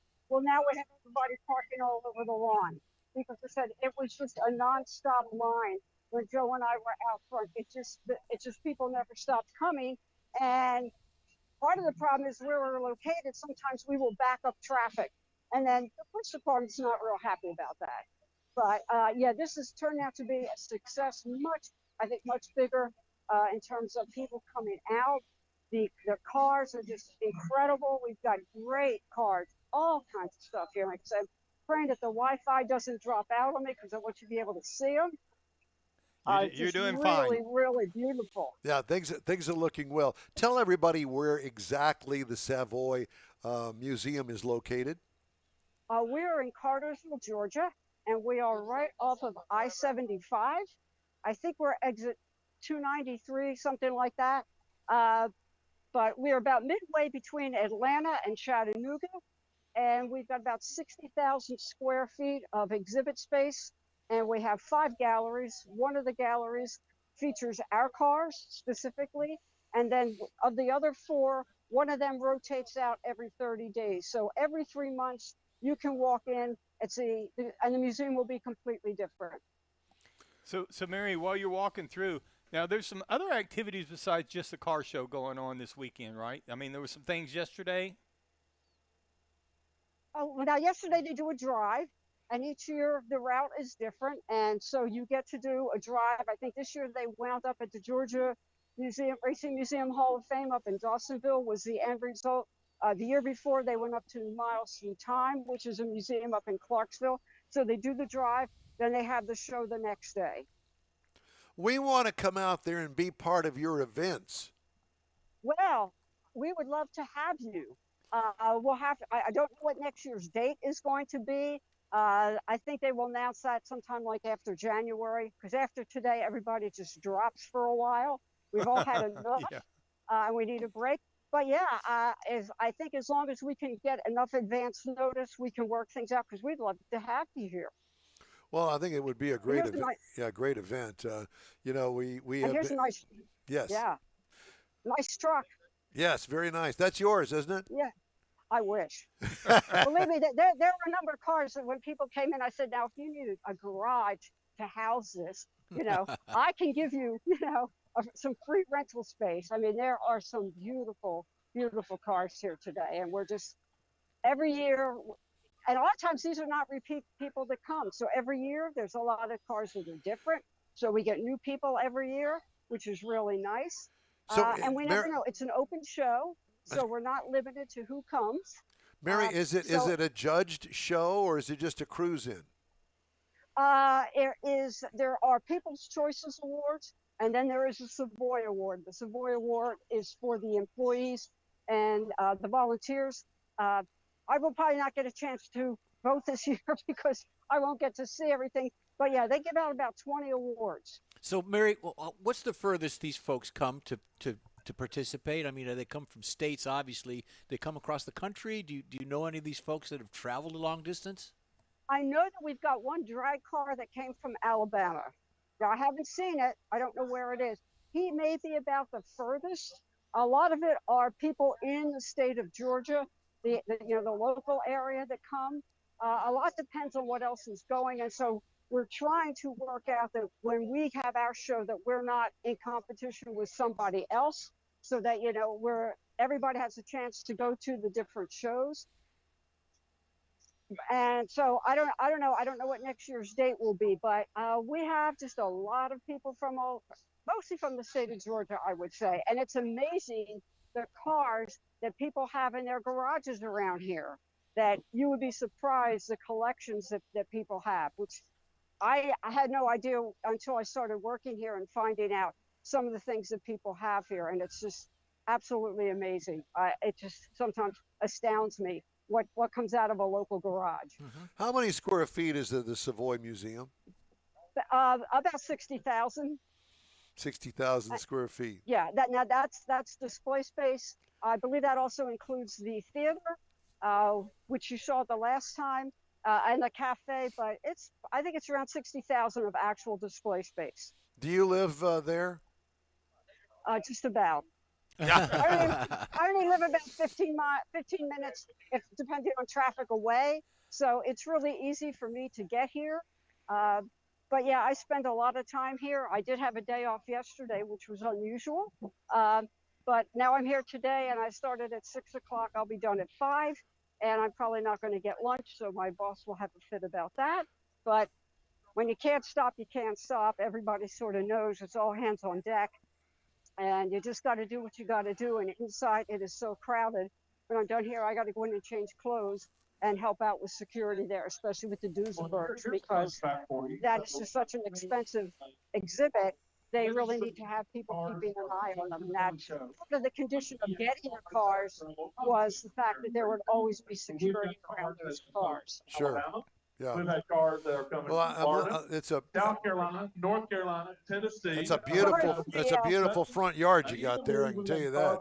Oh yeah, well, this is what we call the $1 million lawn, and they spent a lot of time, about $1 million, setting this up because they knew in order to have car shows and to be able to don't forget park cars on the grass, this afternoon. it had to be really comfortable. When it rained, even though cars were parked out here, you would have never known. At 2 o'clock, so cars, not just show cars, but everybody that hit, everybody could park on the grass, and it did not tear up the lawn at all. So you still got time to get they your raffle. Put a lot of money into it, and a lot of work, and a lot of fun. But the idea was that we would have car shows, and they would be on the lawn, and so it works out really well. So it's a pretty cool little Beetle. Yeah, it truly is. Did you happen to partner up with a car club around there to help you out? What we did is we have a number of car clubs that are here that have their displays, and when they invite us to be able to come and set up a tent, we let people come and set up an info tent back here also.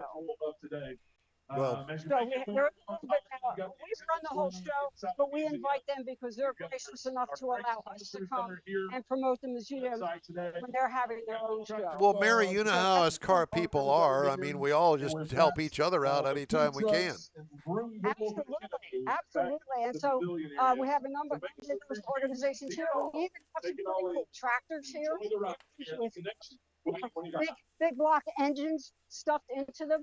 That's in honor of the Harvest to Highway that we have. We invited the tractor club to come down, and that was usually a pretty big deal here. They used to have a pretty big show here in Georgia, and for some reason they're not doing it this Look year. at that So we COE. wanted to give them the opportunity to show their tractors while they were here.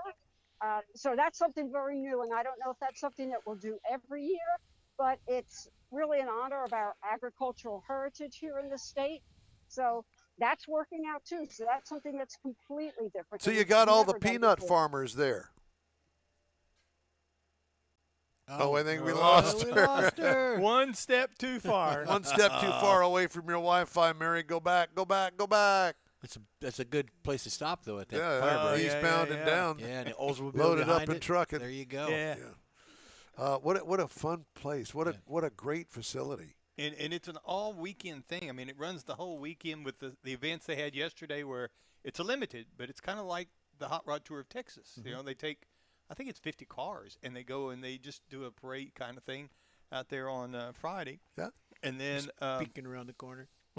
then they do the car show on Saturday, and I think they've got something Saturday night. And someplace in there, the movie theater, they utilize it too. They usually show a movie or something in there.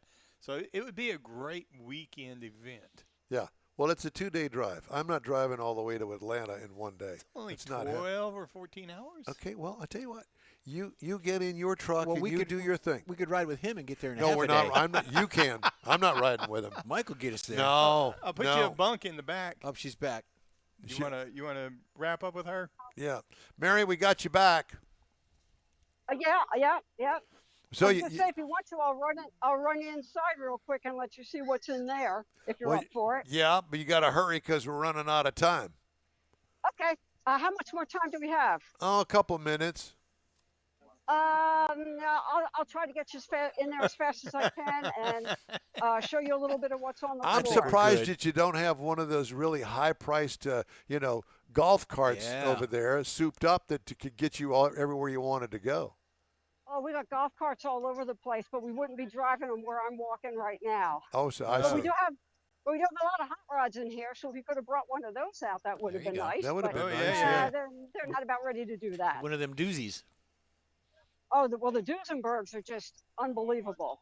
They are just magnificent cars, and to have this many of them in one spot and for people to be able to see them. Mary, they're what just- what is your personal car? What do you actually drive? Hey, a PT Cruiser. Oh my And I God! love it. And I get asked that all the time, and I tell people I'm going to drive that car till the wheels fall off. And they haven't And fallen off they yet. will. Well, it's got all the original equipment in it. It runs well. We've kept it in really good maintenance, and so as long as it's running, I'm keeping it. Mary, look at all of the people that are there today. Oh yeah. This is wall to wall. That's why when I'm done with you, I'm got to change clothes that come in here and be security because there's just so many. Here's a nice racing Jaguar. Yeah. Yeah, Some of the Very Jaguars. nice. We got another, probably on the another one recall back here. list. The XJ220. Yeah, with a Beautiful, Haviland beautiful sponsorship car. on it. Yeah, nice. Well, And we also have, and we got a tractor that you've probably never seen before. let me see it. There it is. It's a Minneapolis Moline. Oh yeah, but not this with a was just- cab on it, because you know what that's for. That's for that cold weather up there. Yeah. Oh yeah, and it's a two-seater. Has its own jump seat, so you can drive somebody Date with it. night. It'll do, Date it'll do night. about 40 miles an hour. Yeah. So you could harvest the corn real fast with your best friend next to you. That's what you kids are calling Well, it. well, the idea was that you could use it as your tractor, and then you could take it out on the road and you could drive it. The only problem was it only has drum brakes on the back. Here's our shark nose. With drum brakes on the back, if you got it up to 40 miles an hour, you would need about the length of a train to stop it at that speed. Oh, so Lord.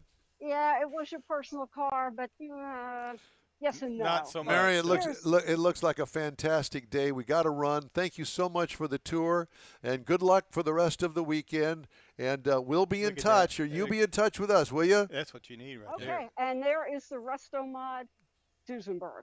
Yeah. Talk about wide whites. There you have it. All Just right. like Clark Gables. God Thank bless. you. God Thank bless. you, Thank Mary. you, Ma'am. Thank you, Mary. Bye. Mary. Bye. Mary Fine. Argusa, Savoy Fine, Car fine. Museum, and She the knows her annual stuff. Car Connection Car Show. Just She ahead, knows her stuff. Jeff has the racing calendar. Mars has This Week in Auto History, and I'll bring you some news headlines. The N-Wheel Time Car Talk Show continues from the HEMI Hideout right after this. The Tex-Mex dining experience is defined by Lupi Tortilla, your destination for Texas's best beef fajitas and frozen margaritas. Since 1983, Lupi Tortilla has served authentic and time-tested recipes made with the freshest ingredients. Atmosphere is part of the award-winning experience at Lupi Tortilla, all developed in a little house near Highway 6 and I-10 in West Houston. Visit any of the Lupi Tortillas and you'll see the same attention to detail in each and every location. Start your Lupi experience with queso flammeado and guacamole, along with a classic frozen margarita. Dine on famous Lupi beef and chicken fajitas, or pepper shrimp brochette, or a fish or vegetarian entree, and finish with a scrumptious flan for dessert. Find Lupi Tortilla in Houston, College Station, Beaumont, Austin, San Antonio, and Dallas-Fort Worth. There's a Texas location near you. The recipes are authentic and time-tested. The ingredients always fresh. Lupi Tortilla, he's pretty good. Apple or Android, N-Wheel Time podcast can be found everywhere, on the stream and through downloads. Whether you're on the road or at home and jonesing for a different kind of car talk show, give N-Wheel Time a try. Honest new car reviews, fun, informative interviews with real car people, weekly automotive news, features like Jeff's Car Culture and Mike's Driving Destinations, all on N-Wheel Time. Check us out on SiriusXM Podcasts, iHeartRadio, or while you're shopping on Amazon, through Amazon Music. NWheelTime.com has a list, and we know you love lists. Hey, welcome back to the N-Wheel Time Car Talk Show. We invite you to join our live broadcast every Saturday, 10 to noon Central, on nwheeltime.com, Facebook, and YouTube. We hope you'll check us out. If you miss us, you'll be able to connect via your favorite podcast channel. Time now for the racing calendar, sponsored by the Texas Muscle Car Club Challenge. Yes, sir. Now, we already discussed that Indy is over with for the year. Thank you, Indy. It was a good season. I watched a lot of it. I appreciate it. Now, you got IMSA next week, actually the 21st of September. They're going to be at the Indianapolis Motor Speedway. It's going to be the Battle on the Bricks. NHRA is coming up on the 11th through the 14th of this month. Now, last week, we weren't on the air, but Erica Enders won Indy. Did. She won Indy. It's her fourth win of Indy. Five-time champion. She's going places. So congratulations to her. Playoffs for the Craftsman Truck going to be starting Thursday at Bristol Motor Speedway. If you got FS1, it's going to be televised there. Xfinity is going on today. It is the Worldwide Technology Raceway, and they're going to be running there for the Xfinity boys, and then the Cup guys. They're also going to be at the Worldwide Technology Raceway. It's the Enjoy Illinois 300, so that's where it's going to be at in Illinois. And Formula One, the Italian Grand Prix is tomorrow. It's at the Autodrome in Monza. It's a 53-lapper. The track looks kind of like a shoe, but that's okay. And I think the prize, Mike, the trophy is going to be a meatball. So it's going to be a really big shoe. Really big shoe for the meatball. All right, time now for This Week in Auto History, Mr. Mars. There you go. Yeah, buddy, we had a few things that we found this week. Coming up in 1900 was actually the first U.S. auto show in New York. Now, this is it's been going on ever since then. The first one had 66 vehicles in it. There was 40 automakers, steam, electric, and gasoline cars were displayed back in 1900. Then, on 1901, Henry Ford's first racing win. Now, this is when Henry Ford, it was a 10-mile race in Michigan, and the name of the car was Sweepstakes, 26 horsepower, and it was driven by Barney Oldfield. Oh, yeah. And this is really kind of what he beat Winton. Alexander Winton was the car maker. That was the guy. He was the guy that you wanted to beat if you were going to do anything. So that's where he got his national attention and his financial backing to actually start the Ford Motor Company in 1903. So it was kind of his starting point, and this is actually one of the cars. This was a 1902 model. And it was actually went on to be the first car to go over 100 miles an hour. Yeah, it looks like the first LS. It was close. It was an LP. So this week in auto history in 1909, General Motors bought Cadillac. I was surprised, $4.5 million. Now, this is where GM bought it, put it into its ladder of success. And I did not realize that Cadillac pioneered the electric starter in 1912. Yep. And it became, their symbol of luxury and innovation. Then in 1927, the Ford Model A was actually completed, the prototype, and it was going to replace the aging Model T. Now, it was more comfortable, it was considered bigger, and it was really set to compete against Chevrolet and Plymouth. And by 1931, more than 4 million of these cars were sold. And this is actually a picture of one that's in East Texas in the Oil Museum located in Kilgore, Texas, surprisingly. Very good. Then in 1955, Ford's safety lifeguard package was rolled out. And this is where they started putting things together like padded dashboards, seat belts, recessed steering wheels. And their first sales were pretty modest. People didn't really care for it, but it actually started paving the way to where we are now with seat belts and airbags and things like that.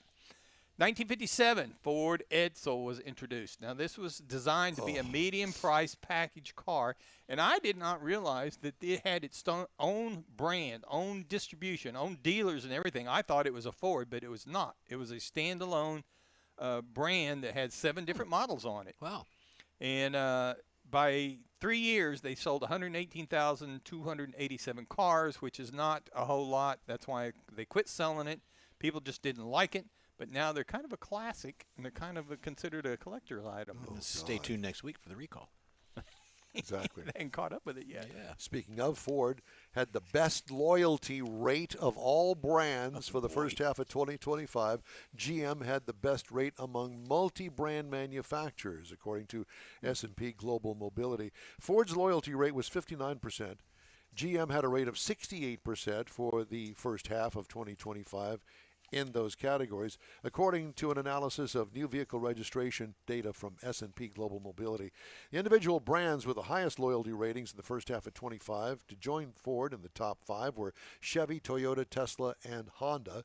For multi-brand manufacturers, GM was followed in the top 5 by Ford, Toyota, Hyundai, and Honda. The brand with the lowest loyalty rate was Fiat at 4.3%. The multi-brand manufacturer with the lowest loyalty rate was Volkswagen Group at 43%. Wow. Both Ford and GM have long histories of large loyalty bases, but they've been overshadowed in recent years by Tesla.